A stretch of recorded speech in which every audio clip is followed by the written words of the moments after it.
नमस्कार, आप देख रहे हैं चाणक्य न्यूज और मैं हूं आपके साथ मानवी ठाकुर। आज की कुछ खास खबरें।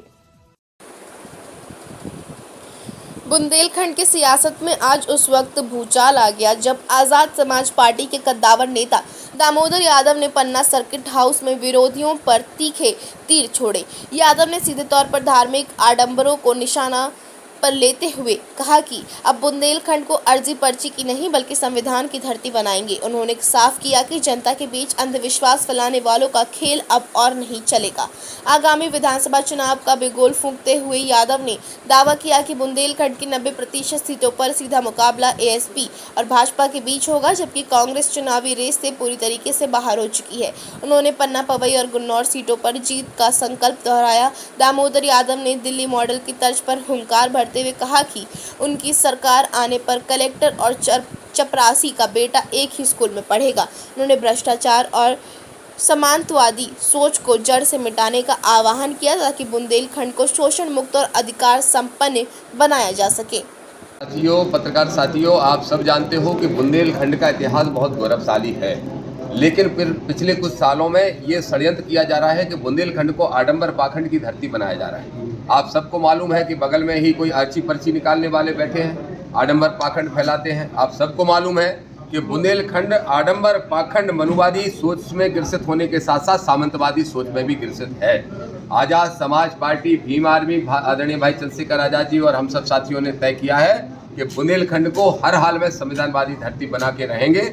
इसी सिलसिले में मेरा पूरे बुंदेलखंड का दौरा बना था। इसी सिलसिले में आज पन्ना पहुंचा हूं। हमारे यहाँ आज़ाद समाज पार्टी, भीम आर्मी के साथियों ने ये विश्वास दिलाया है कि आगामी 2028 के विधानसभा चुनाव में हमारी पार्टी यहाँ तीनों सीटों पर जीतने का काम करेगी और संगठन आज से ही बहुत सक्रियता के साथ तीनों विधानसभा में काम करेगा। पहले विधानसभा में आपके प्रत्याशी भी यहाँ पर उतरे, मगर उनका बहुत ही 2023 में हमारी पार्टी बिल्कुल नई नवेली थी। 2023 में आज़ाद समाज पार्टी से सिर्फ मैं ऐसा कैंडिडेट था जो 16 दिन का चुनाव लड़के 30,000 वोट लाके सिर्फ 10,000 वोट से हारा था। और अगर 16 दिन की जगह मैं कांग्रेस का प्रदेश उपाध्यक्ष हुआ करता था और आज़ाद समाज पार्टी में पहुंचने में देरी हुई, अगर समय से पहुंच जाता और चुनाव लड़ जाता तो आज 25,000 से जीत के विधायक बन के आपके बीच में खड़ा होता। लेकिन भूली ताय विसारी है, आगे की सुध ले, और आगे की सुध यही है कि 2028 में पूरे बुंदेलखंड की सीटें मैं समझता हूँ 90% सीटों पे आज़ाद समाज पार्टी और भाजपा की टक्कर होगी और कोई दल दिखाई नहीं देगा। और मुझे उम्मीद है कि जिस भाजपा से 22 साल में लोग दुखी पीड़ित हो चुके हैं, उस भाजपा को हरा के हमारी पार्टी को मौका देंगे। जनता के बीच में जो उतरेंगे आप, तो केवल जो भी बात कर रहे हैं, मतलब जातिवाद के अलावा हट के क्या प्रमुख सोच है? देखिए, सबसे पहली समस्या जो इस देश के अंदर है वो जातिगत सोच की और ऊंच नीच की ही है, शोषण की ही है। डेवलपमेंट जितने भी हो रहे हैं आज देश के अंदर, प्रदेश के अंदर, वो विकास के नाम पे सिर्फ करप्शन करने के लिए डेवलपमेंट किए जा रहे हैं। आज भी गरीबों के हाथ में कटोरा पैर पकड़ा के भिखारी बनाने का काम किया जा रहा है। ना शिक्षा अच्छी, ना स्वास्थ्य अच्छी।